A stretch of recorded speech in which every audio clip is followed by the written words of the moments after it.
Assalamualaikum warahmatullahi wabarakatuh. Perkenalkan, nama saya Rahyan Putra Andika, NIM 22026062 dari Prodi Informasi Perpustakaan dan Kearsipan.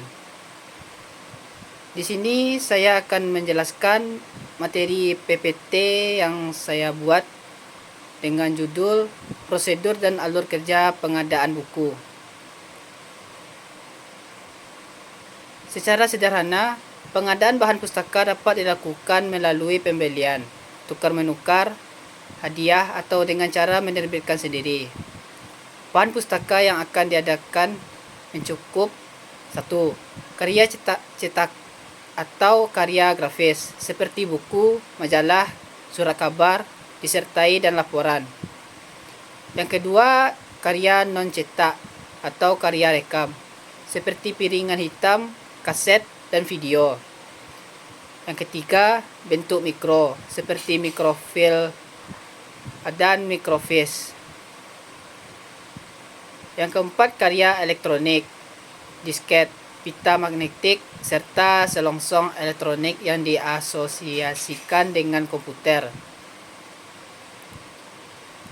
Pengadaan buku melalui pembelian.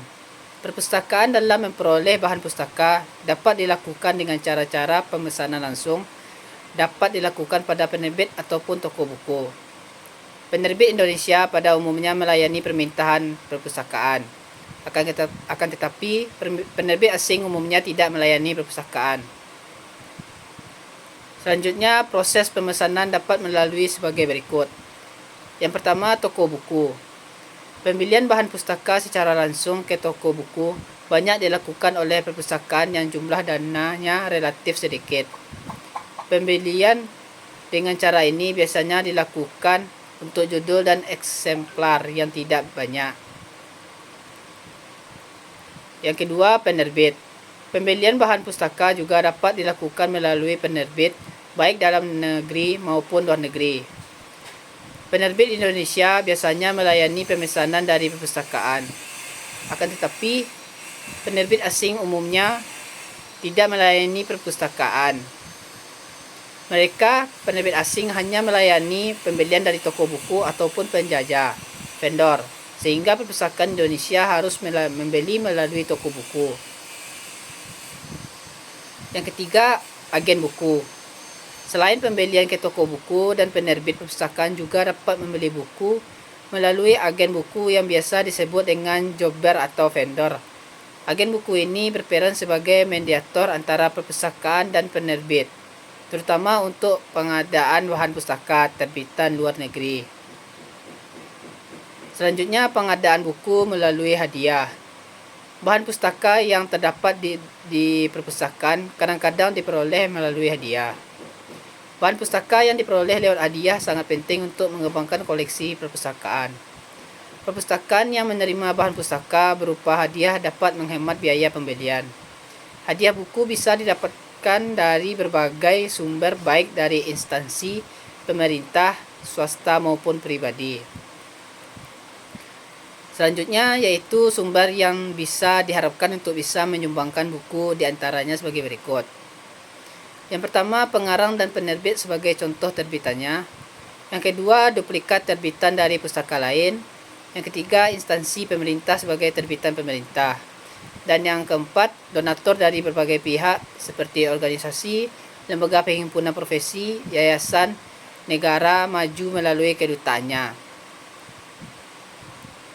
Ada beberapa cara mendapat hadiah, yaitu yang pertama, hadiah atas permintaan. Prosedur perolehan hadiah atas permintaan yaitu 1. Mempersiapkan daftar donatur yang akan diminta sumbangannya. Yang kedua, perpustakaan menyusun daftar bahan pustaka yang akan diajukan kepada pihak lain, baik dalam negeri maupun luar negeri. Yang ketiga, daftar permohonan dikirimkan kepada alamat yang dituju disertai surat pengantar. Yang keempat, apabila pihak donor telah mengirimkannya, petugas memeriksa kiriman tersebut dan dicocokkan dengan surat pengantarannya dan mengirimkan ucapan terima kasih. Dan yang kelima, selanjutnya bahan pustaka diproses seperti biasa, yaitu inventarisasi dan seterusnya. Yang kedua, hadiah tidak ada atas permintaan. Prosedur perolehan hadiah tidak atas permintaan, yaitu 1. Bahan pustaka yang diterima dicocokkan dengan surat pengantar. Yang kedua, perpustakaan menuliskan surat ucapan terima kasih. Yang ketiga, bahan pustaka yang diterima ditelusuri dulu apakah subjeknya sesuai dengan tujuan perpustakaan dan apakah tidak diduplikat. Jika bahan pustaka benar-benar telah sesuai dengan segera diproses. Yang keempat, jika bahan pustaka tidak sesuai disisihkan sebagai bahan pertukaran atau dihadiahkan kepada orang lain. Dan itu saja yang dapat saya sampaikan. Kalau ada kata-kata salah mohon dimaafkan. Assalamualaikum warahmatullahi wabarakatuh.